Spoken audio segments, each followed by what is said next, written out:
Hello everyone, first time మన channel చూస్తుంటే subscribe చేసుకోవడం మర్చిపోవద్దు. అలాగే వీడియోని ఎండ్ వరకు చూసి మీకు నచ్చినట్లయితే ఓ లైక్ ఇవ్వడం కూడా మర్చిపోవద్దు. వీడియోలోకి వెళ్ళినట్లయితే శైలేంద్ర వసుధార ఇద్దరు మాట్లాడుకుంటూ ఉంటారు కదా. అప్పుడే శైలేంద్ర, ఇంత జరిగిన తర్వాత కూడా ఇంకా నేను మౌనంగా ఉండడం కరెక్ట్ కాదు. ఎండీ సీట్ నాకు ఇస్తే రిషిని క్షేమంగా నీకు అప్పగిస్తానని చెప్పినా కూడా నా మాట నువ్వు వినలేదు కదా. ఇక నేను ఆగేది తగ్గేది అస్సలు లేదు. రిషి ప్రాణాలు ఒకే ఒక్క ఫోన్ కొట్టి గాల్లో కలిపేస్తాను అనేసరికి వసు శైలేంద్ర చంప పగలగొట్టి, నీకు 2 అంటే 2 రోజులు గడువు, 2 రోజుల్లో రిషి సార్ క్షేమంగా ఇంటికి రావాలి, లేదంటే చూసావుగా నా ఫోన్లో నిన్న మనిద్దరం కలిసి మాట్లాడుకున్న ఆ మొత్తం అంతా వీడియో తీసుంది. ఆ వీడియోని నిన్న నాకు నువ్వు పంపించిన బ్రాస్లెట్ని మొత్తాన్ని ముక్కులకిస్తాను. ఆ తర్వాత ఏం జరుగుతుందో నీకు ఎలాగో బాగా తెలుసు కదా. సో ఏం చేస్తావో తర్వాత నీ ఇష్టం అని చెప్పి అక్కడి నుండి వెళ్ళిపోతుంది వసుధార. శైలేంద్రకైతే ఊహించని చాలా పెద్ద షాక్ అయితే తగులుతుంది.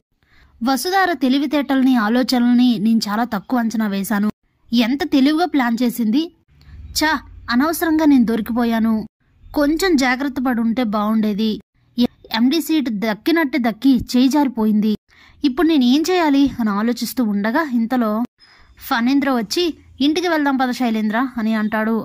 సరే డాడ్ వెళ్ళిపోదాం అని చెప్పి దేవయాని, శైలేంద్ర, ఫణీంద్ర ముగ్గురు ఇంటికి బయలుదేరతారు.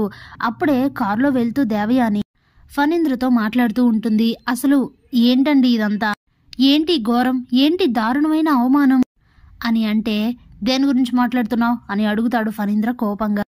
ఇంకా దేని గురించండి, శైలేంద్రని ఆ వసుధార ఎలా అవమానించిందో చూసారా.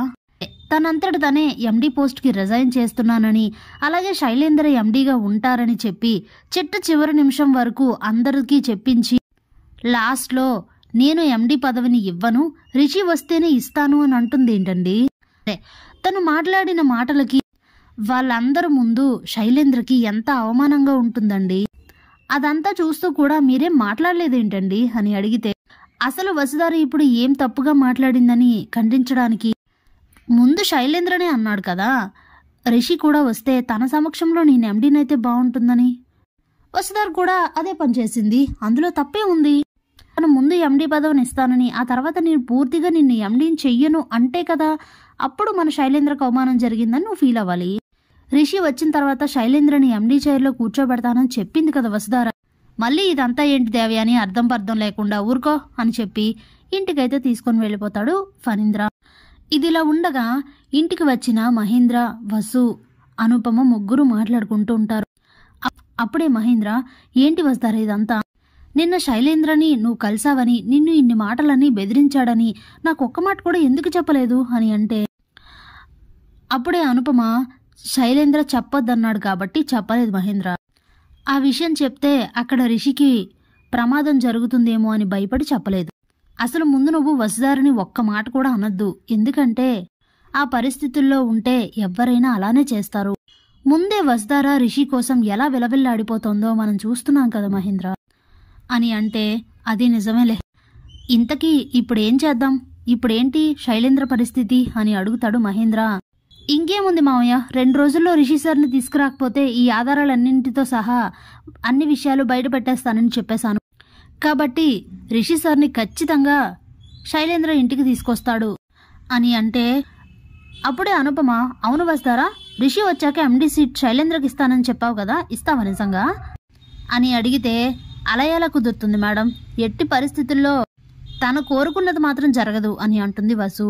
మరి రిషి వచ్చాక దేవయాని, శైలేంద్ర అన్నీ చెప్తారు కదా, ఇలా రిజైన్ చేస్తానని, అలాగే శైలేంద్రని ఎండీని చేస్తానని నువ్వు చెప్పావని మరి అందరూ చెప్తారు కదా, అప్పుడేం చేస్తావు అని అడిగితే, నిన్న మీరు తీసిన వీడియోనే అన్నింటికీ సమాధానం మేడం. ఇన్నాళ్ళు రిషి సార్ ముందు ఏ నిజాలు చెప్పకపోవడానికి కారణం ఎలాంటి సాక్ష్య ఆధారాలు నా దగ్గర లేకపోవడం వలన, ఇప్పుడు ఇదే వీడియోని రిషి సార్కి చూపిస్తే అన్ని విషయాలు ఆయనంతటా ఆయనే తెలుసుకుంటారు అని అంటుంది వసు. అది కూడా నిజమే వసుధార, ముందు రిషిని ఇంటికి రాని, ఆ తర్వాత అన్ని సమస్యలు తీరిపోయినట్లే అని అంటాడు మహేంద్ర. ఇక ముగ్గురు నవ్వుకుంటూ ఉంటారు. ఇంతలో రాత్రి అవుతుంది.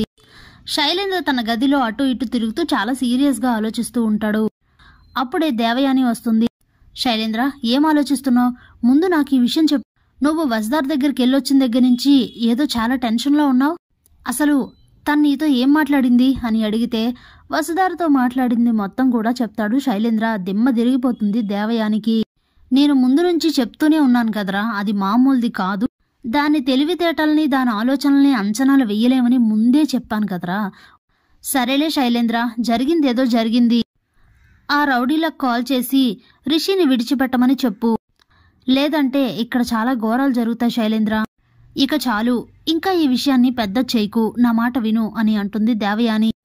అప్పుడే శైలేంద్ర, బావుంది మామ్, చాలా బాగా చెప్పావు, కానీ నీకొక విషయం అర్థం కావట్లేదు అని అంటే, ఏంట్రా అది అని అడుగుతుంది దేవయాని. నేను రిషిని ఇంటికి తీసుకురావాలంటే ముందు రిషి నా దగ్గర ఉండాలి కదా మోమ్ అని అంటాడు శైలేంద్ర. స్టన్ అయిపోతుంది దేవయాని. ఏం మాట్లాడుతున్నావు నువ్వు? రిషి నీ దగ్గర లేకపోవడం ఏంటి అని అడిగితే, అవును మోమ్, రిషి నా దగ్గర లేడు. హాస్పిటల్కి తను వచ్చినప్పుడు మన రౌడీలే కిడ్నాప్ చేశారు. కానీ ఆ తర్వాత రిషి వాళ్ళ దగ్గర నుంచి తప్పించుకున్నాడు.